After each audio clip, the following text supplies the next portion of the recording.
welcome to this week's video. For this week, I'm going to be doing my book haul for the month of September. This is a bunch of books from that stack, showing off those in the hopes of lessening that stack and that stack that you can't see off screen. So we're just making our way through them. And also we'll be announcing the winner of last week's book haul giveaway, and there will be a new book haul giveaway in this video. So stay tuned for that. Let's just get into the books, shall we? We are starting with a Choose Your Own Adventure, which I remember loving these when I was little, and I'm sort of looking into sort of collecting as many of them as I can, just to sort of revisit them, and I like them very, very much. This one is Choose Your Own Adventure number 3 by R.A. Montgomery, and it looks like a dinosaur giving the stink eye to a spaceship, and don't think there's a back blurb here. Oh, here we are. Okay. Your parents are top scientists on a top secret mission in a dangerous part of deep space. You were born aboard a research vessel and call it home. The time has come for you to select your planet of origin. Your parents' home planets both have interesting qualities, and you would be accepted on either. You must choose quickly as you rocket through space. You could be a help on either planet, as both face new challenges and dark pasts. Whichever path you take, you are bound to encounter galactic dangers like black holes, meteor showers, radiation exposure, and supernovas. The unknown can hold both promise and the potential for demise. You will travel through time, but be careful. You might end up stuck in a void where time no longer exists, and thus neither do you. So if you don't know, the way Choose Your Own Adventures work is it's sort of an interactive kind of experience. You go into this, like, you're reading the story, and then at certain points they ask you to sort of make a choice, and it's like, if you choose to do this, turn to page this, and then, or if you if you decide to choose that, you turn to page that, and every sort of choice leads to sort of a different narrative, and thus you make the journeys. At certain points you are asked again to make choices to turn to different pages depending on the choice that you make, and you follow the choices that you make to a number of different endings. So depending on the choices that you make, you will rest on one ending. If you make another series of choices, you will rest on another ending, and that's sort of how Choose Your Own Adventure books have always worked. They started sort of in the 80s, and they're making a resurgence. There's new ones coming out now, so very excited about that. So very excited to have picked up this one. Oh, next we have this big boy. I'm gonna try and read War and Peace by Leo Tolstoy. I don't know when we're going to hit this big boy, but it's going to happen. I loved the miniseries, the one with,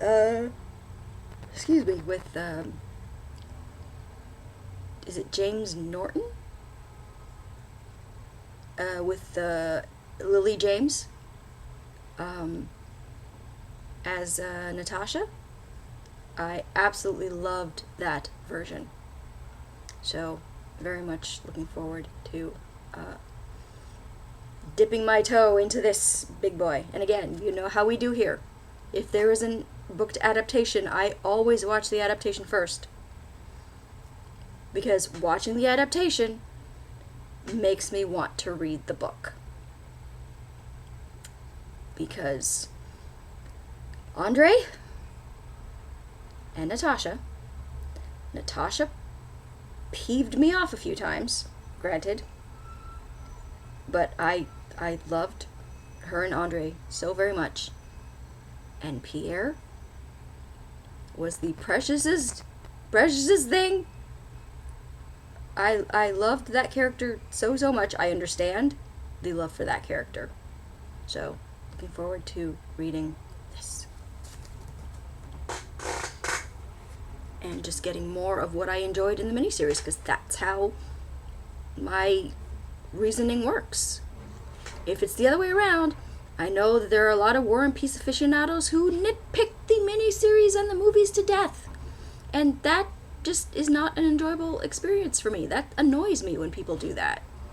No, they changed this, and oh, they didn't include this, and blah, blah, blah. And I'm like, if you watch the movie first, you wouldn't be bitching. That's my theory. You wouldn't be bitching when you finally read the book, because you would just get more of what you loved if you loved the book, or if you loved the miniseries. Next is another classic, Lady Chatterley's Lover by D.H. Lawrence. I enjoyed the Richard Madden Holiday Granger version. Enjoyed it very, very much. But still, for me, I love the Sean Bean. Is it Jolie Richardson? No, not Jolie. Natasha Richardson? I believe. The one who passed away, Liam Neeson's wife.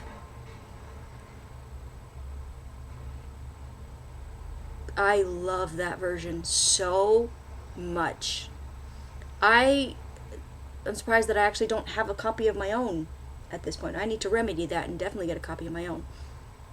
Again, love the Richard Madden Holiday Granger version, but my heart belongs to the Sean Bean and Natasha Richardson version? Jolie Richardson version?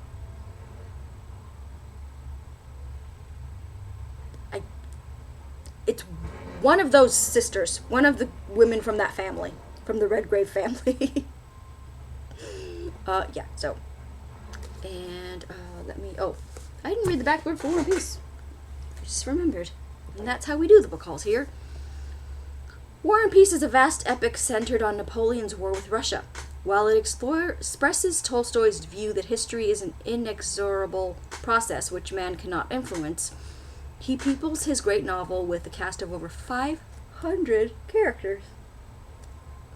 3 of these, the artless and delightful Natasha Rostov, the world-weary Prince Andrew, Andrei, Bolkonsky, and the idealistic Pierre Bezukhov, illustrate Tolstoy's philosophy in this novel of unquestioned mastery.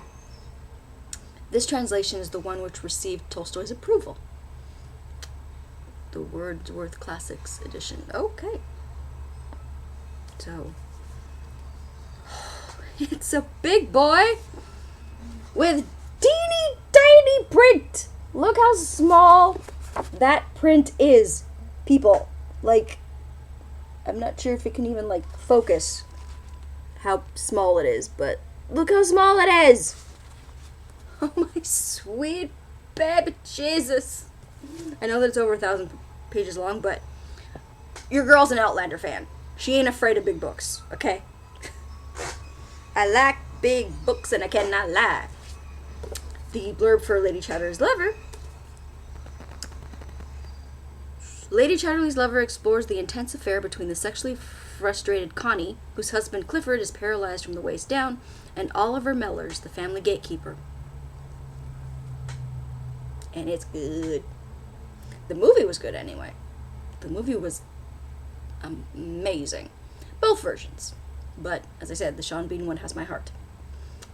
So, yeah, like I said, love the movie. So, I want to explore the classic novel.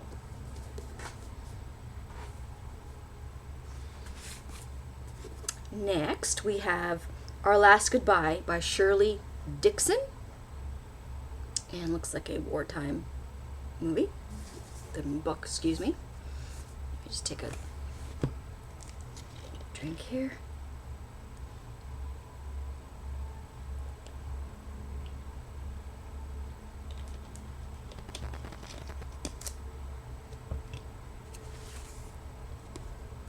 Oh, and I actually got this one at Dollarama. England, 1943. Yeah, no. When 25-year-old May Robinson's mother is tragically killed one foggy night, May is heartbroken and terrified. She isn't sure she has the strength to harbor the secret they have kept for so many years.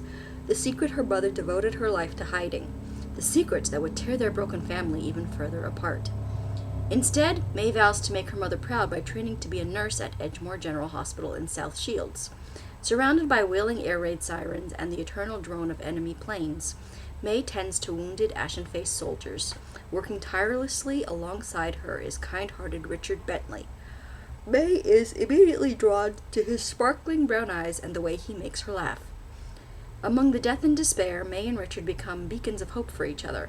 But May wonders why he isn't fighting in the war like thousands of other brave young men. Yet May, longing to escape her past, has kept her own secret hidden from Richard. As the peril and uncertainty around them grows, she finds herself asking, how well do they really know each other? And with the war coming closer to home, May cannot keep her shocking truth from coming to light. That's a long-ass blurb, y'all. But, yes. Family Secrets, World War II. Yes, please. Thank you very much.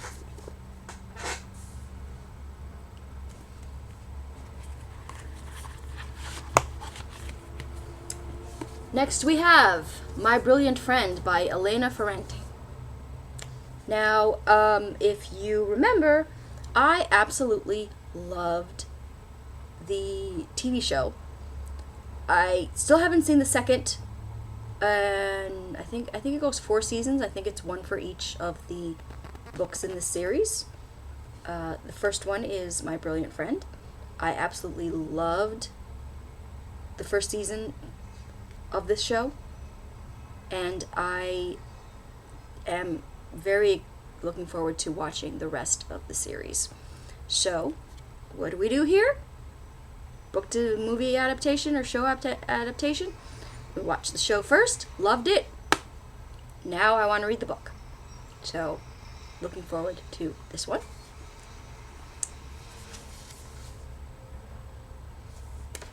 From one of Italy's most acclaimed authors comes this ravishing and generous-hearted novel about a friendship that lasts a lifetime. The story of Elena and Lila begins in the 1950s, and it's spelled Lila, like how we would say Lila, but in the show it's Lila. In a poor but vibrant neighborhood on the outskirts of Naples. Growing up on these tough streets, the two girls learn to rely on each other ahead of anyone or anything else, as their friendship, beautifully and meticulously rendered, becomes not always perfect shelter from hardship. Ferrante has created a memorable portrait of two women, but My Brilliant Friend is also the story of a nation. Through the lives of Elena and Lila, Ferrante gives her readers the story of a neighborhood, a city, a country undergoing momentous change. So, if you didn't know, Elena Ferrante is the pseudonym of a anonymous author who publishes her novels, his or her novels. We're assuming it's she, but nobody knows because she does not do any publicity. She keeps her identity secret, which my first instinct is to call that pretentious. At the same time, she has every right to not divulge her real identity if she does not want to. That is her right as a human being, and it shouldn't matter if I think it's pretentious. It's her. She has the right to do what she likes. And this is how she's chosen to pursue her dream of writing these novels that have a lot of people really, really love. So, good on her, even if I have my thoughts about it. Good on her. So, very much looking forward to this. Next one, we're all about book to movie adaptations in this in this haul because the next one is The Cuckoo's Calling by Robert Galbraith, also known as J.K. Rowling. I have a friend of mine who's also a booktuber on here, Becky, who does book reviews, and her channel is more along the lines of she doesn't really do like wrap-ups or like tags or like anything like that. She specifically will, every week she talks about one book that she's read and she reviews that book. She is a massive fan of the Cormoran Strike books. Like so much so that her infectious enthusiasm for them made me want to watch the series. So I've seen the first 4?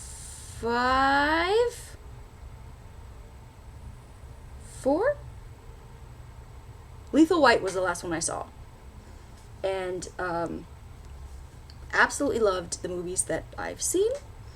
And the evolution of Cormoran's relationship with his first assistant, now partner in solving crime, Robin. Cormoran is played by, his name has fallen out of my head, Tom something. But Robin is played by Holiday Granger, who I have loved since The Borgias. But yeah, so let's read the back blurb for this, the first book. When a troubled supermodel falls to her death from the balcony of her London home, it is assumed that she committed suicide. I'm sorry, I keep yawning when I read. I don't know why. I honestly don't know why it keeps happening. It's annoying to myself, and I wish that I could stop it, but I can't. However, her brother has his doubts and calls in private detective Cormoran Strike to investigate. Strike is a war veteran, wounded both physically and psychologically, and his private life is in disarray. This boy is a hot mess, y'all. This boy is a hot frickin' mess. The case gives him a financial lifeline, but it comes at a personal cost. The more he delves into the young model's world, the darker things get and the closer he comes to terrible danger. So, again, like I said, I absolutely love the movies, the movie series that are based on these books. And yeah, looking forward to reading this and getting more of the evolution of Cormoran and Robin's relationship. Because y'all, they're something. These two are something. Then of course I ship it. Of course. I mean, are you new here? Do you not know me? But yeah. Not always fond of one or the other character at any time, but I ship it. The next book is The Silent Patient by Alex Michaelides, and there's an insert cover, but it's just quotes. I know that a lot of people loved this book, but they didn't love, was it The Maid? A later book that he wrote. I know a lot of people didn't like that one. They loved this one, though. So, we shall see what that, see if I enjoy this one as well. Alicia Berenson's life is seemingly perfect. Until one night when her husband Gabriel returns home late from work, and Alicia shoots him 5 times in the face, and then never speaks a word. Oh dear. Alicia's refusal to talk or give any kind of explanation turns a domestic tragedy into a mystery that captures the public imagination. And she, the silent patient, is hidden away from the tabloids at the Grove, a secure psychiatric unit in North London. Criminal psychotherapist Theo Faber is captivated by Alicia's story and jumps at the opportunity to work with her. His determination to get her to talk and unravel the mystery of why she shot her husband will take him down a path more unexpected and more terrifying than he ever imagined. So, you know how I love, or I'm not a big mystery person, unless it has to do with family secrets. Or like, yeah, that's the particular niche of mystery that I enjoy. Or if like somebody was like kidnapped and escapes or is like set free, and like there's like secrets around that and like that kind of stuff. So looking forward to this one.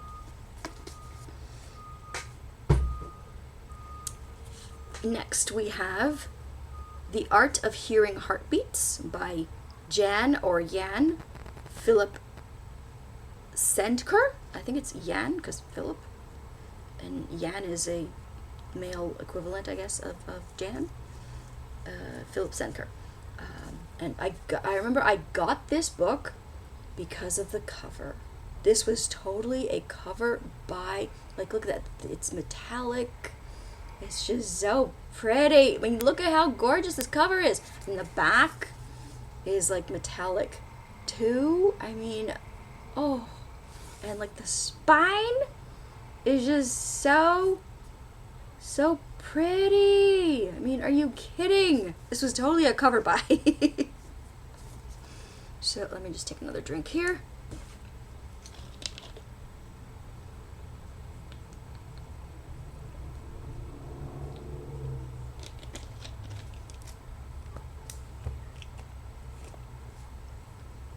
When Julia Wynn's father disappears one day, her family is shocked and confused. That is, until they find a love letter he'd written many years ago to a woman in Burma. Intent on solving the mystery and piecing together her father's mysterious past, Julia decides to put her own budding legal career on hold to travel to the small mountain village of Kalau. There she is approached by a man who claims to know her father, and who also seems to have an uncanny knowledge of Julia herself. She meets with him every afternoon and listens to incredible tales of her father's youth, of his childhood blindness, his education at a monastery, and most of all about his romantic relationship with a local girl. What Julia uncovers is a tale of unimaginable hardship, resilience, and a passion that will forever change her life. So, you know, family secrets? Of course. Of course. I mean, even if, like, the cover matches the tone of, like, the book. Like, just perfectly. I mean, it just, yeah. Next, we have another classic, The Woman in White by Wilkie Collins, and it's a Penguin classic, which I love those so much. They just scream classic to me. Like, I would love to collect as many of them as I can, and just have a shelf of just classics. That'd just be really, really cool. So let's read the back blurb for that. The Woman in White famously opens with Walter Hartwright's Erie's encounter on a moonlit London road. Engaged as a drawing master to the beautiful Laura Fairley, Walter is drawn into the sinister intrigues of Sir Percival Glyde and his charming, in quotes, friend Count Fosco, who has a taste for white mice, vanilla bonbons, and poison.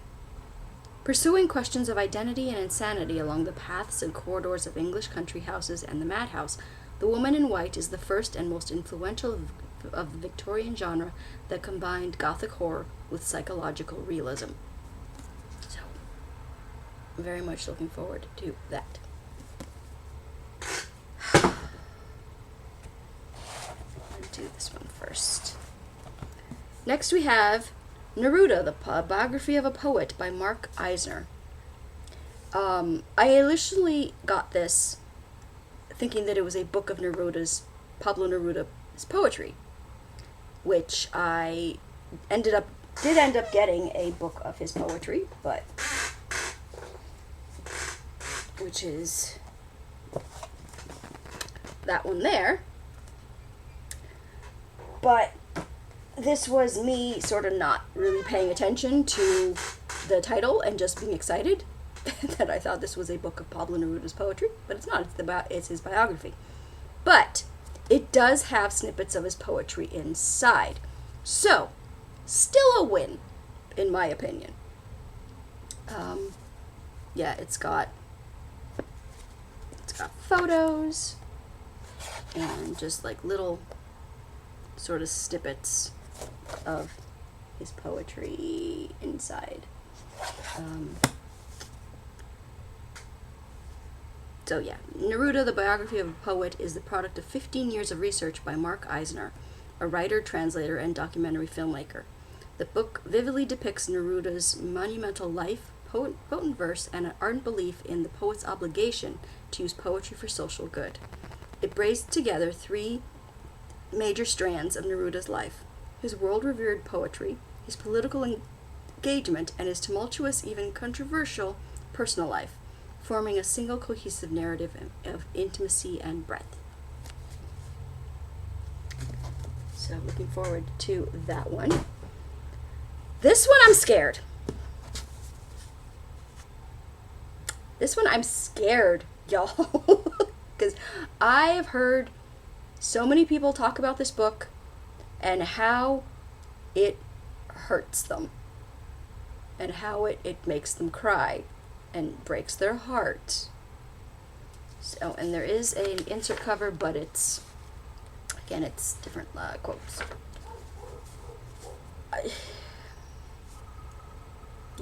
I picked it up because I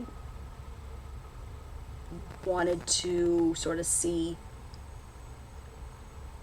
how I would feel about it, because I know I have my own thoughts sort of like on BookTube and like people acquiring books and being sort of paid in different ways to talk about books, and how they always talk about how this book broke my soul and all this stuff, and just sort of like playing up a book, being sort of disingenuous about, or like not sincere about books that they talk about, because they're either being paid to talk about them and promote them, as opposed to genuine, actual review and thoughts about their experiences reading a book. I've found that a lot in BookTube, and it's sort of why I sort of shy away from a lot of romance BookTube, especially if they're talking about like new releases or like new adult books or like that. Like, I'm more inclined to follow booktubers who talk about older books, and that's just me. That's just me, because sort of in my experience, the young adult, or not young adult, but like new adult indie, and I'm saying this as an indie author, but the BookTube indie new adult kind of relationship just feels very not sincere to me. But this one did, like, and again, this is not, clearly not a romance. I can just tell you that from the cover. But this one sort of caught my attention, and just hearing people talk about it. So, let's read the back blurb. A Little Life follows 4 college classmates, broke adrift and buoyed. Word fell out of my head, like, seeing it, like, how do I pronounce that again? Buoyed only by their friendship and ambition, as they move to New York in search of fame and fortune. While their relationships, which are tinged by addiction, success, and pride, deepen over the decades, The men are held together by their devotion to the brilliant, enigmatic Jude, a man scarred by an unspeakable childhood trauma. A hymn to the brotherly bonds and a masterful depiction of love in the 21st century. Hanya Yanagihara's stunning novel is about the families we are born into and those that we make for ourselves. Now, you know that I love books with like a group of friends and sort of like exploring those friendships through the years. So that's sort of why I got this one. It was the sort of reactions of people, and not just like the booktube community aspects that I discussed, but like other sort of booktube channels that I sort of trust more, and the way they talk about this book. So your girl's nervous. Your girl is nervous. But we shall see. We shall see. So that is the end of this stack. And so let's announce the winner for last month's book giveaway, which was last month's book giveaway was for A Most Scandalous Proposal by Ashlyn McNamara. And the winner of that is Nancy J9899. So yeah, the winner is Nancy J9899. So I'll leave my email in the description, and you can email me your mailing address and I will get the book out to you ASAP. So for this, for this month's giveaway, I am giving away Roseanne Bittner's Unforgettable. I have one of Roseanne Bittner's books, Thunder on the Plains, on my keeper shelf. I adore that book. And so I can tell you that I have really, really enjoyed her books. This one, however, did not work for me, but it might work for you. So you gain from my loss here. And thank you, Amy Rose 22, for suggesting that you guys could drop an emoji in the comments if you would like to be entered for this book. Leave a feather emoji if you would like to be entered to read this book along with the title of the book. So either you can leave the title of the book, Unforgettable, and or an emoji, if you'd like to be entered.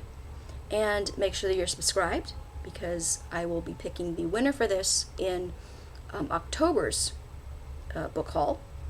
So look for that title, October Book Haul 2023, and that will be when the video that will have the announcement of who wins this.